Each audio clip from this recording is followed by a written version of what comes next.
Do you have questions like, why does God allow so much evil to happen in the world? Today, I found one of the most underrated books of the Bible. If you haven't seen me yet, I'm just a normal country girl who's also an ordained religious counselor. And I bring daily devotionals to you. Today, we're going to be in the book of Habakkuk. I had to Google and pronounce that name because I would have just murdered it. I would have called it Habakkuk.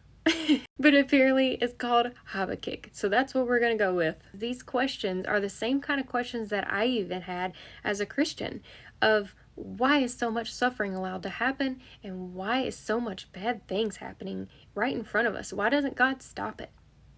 Now, Habakkuk is only probably 10 pages long in the Bible, and I'm going to try to condense it all in this one video, so bear with me. First, we're going to start with the intro to who Habakkuk was. Habakkuk was a man who sought answers. Troubled by what he observed, he asked difficult questions. These questions were not merely intellectual exercises or bitter complaints. Habakkuk saw a dying world, and it broke his heart. Why is there evil in the world? Why do the wicked seem to be winning?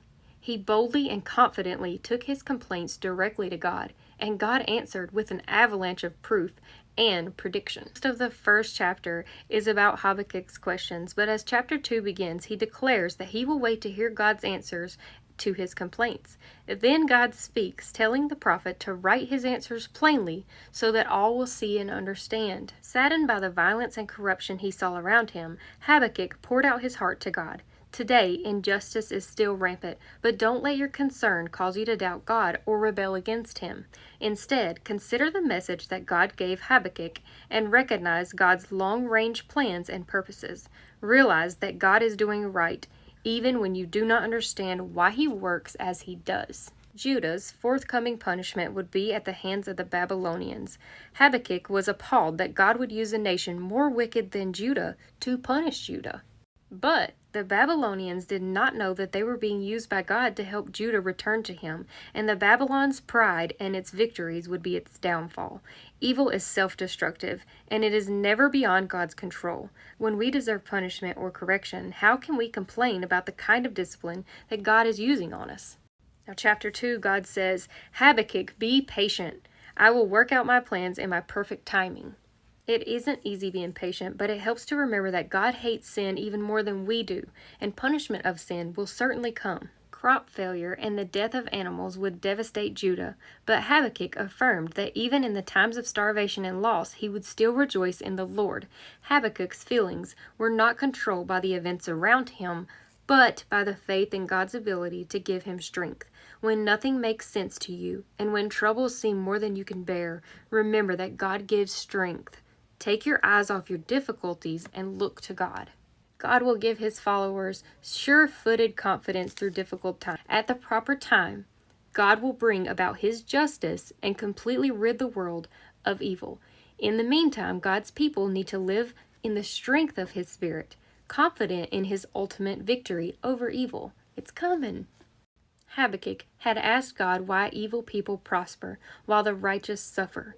God's answer: they don't. Not in the long run. Habakkuk saw his own limitations in contrast to God's ultimate control of all the world's events. We cannot see all that God is doing, and we cannot see all that God will do. But we can be assured that He is God, and He will do what is right. Knowing this can give us confidence and hope in a confusing world. That sums up the book of Habakkuk. There is a lot of questions that he has about the evil in the world. He didn't understand why there was so much evil and why God was allowing the evil. And God told him, hey, you don't see what I'm doing, but I'm using these evil people to defeat these other evil people. We're not supposed to know. We're not supposed to have these kind of answers, but what we are supposed to do is have full trust in God. Because when we trust in Him and we allow Him to give us strength to live in this difficult world, then we know that we're aligned with God and that our souls are safe. Live in a fallen world, you have to understand that. And we bring about a lot of this ourselves. There's very few people that actually seek God. There are a lot of people that are not Christians, and there are a lot of people that are lukewarm Christians. The path is very narrow of the righteous. That's why I'm here every day to bring you guys the word of the Bible so that we can grow in our faith and realize that it is now more important than ever to get yourself aligned with God. I really hope this helps somebody today. God bless you, and I'll see you tomorrow for another Bible study.